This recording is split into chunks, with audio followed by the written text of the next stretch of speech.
NH media న్యూస్కి స్వాగతం.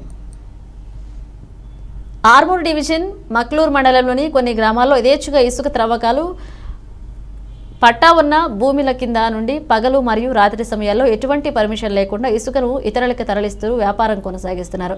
ఎన్నిసార్లు అధికారులకు చెప్పినా ఎక్కడి గొంగలి అక్కడే అన్న చందంగా దయచేసి అధికారులు ప్రభుత్వం తక్షణమే స్పందించి ఎటువంటి పర్మిషన్ లేకుండా ఇసుకను తరలిస్తున్న ఇసుక మాఫియాపై ఇంతకుముందు ఆర్మూర్ ఎమ్మెల్యే పైడి రాకేష్ రెడ్డి తీవ్ర స్థాయిలో అధికారులను మరియు ఇసుక అక్రమార్కులను హెచ్చరించినప్పటికీ వారి యొక్క అలవాటు మార్చుకోవడం లేదు. ఇక దీనివల్ల గ్రామ ప్రజలు ఇబ్బంది పడుతున్నారని మాకనూరు మండలం వీడీసీలు అంటున్నారు. ఇట్టి విషయంపై మరొకసారి ఆర్మూర్ ఎమ్మెల్యే పైడి రాకేష్ తనదైన పద్ధతిలో అక్రమార్కులను అరికడతామని వారిపై నమ్మకం ఉందని మాకు తెలిపారు.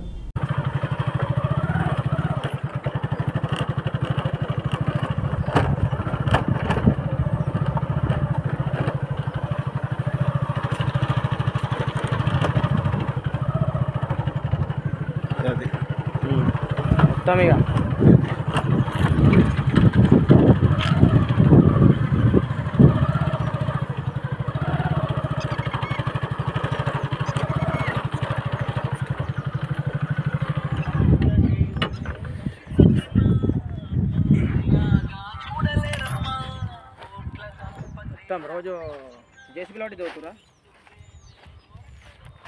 బాబాయ్. హలో బాబాయ్ బాబాయ్ బాబాయ్ ఇప్పుడు పోతున్నాయి చెప్పి అటే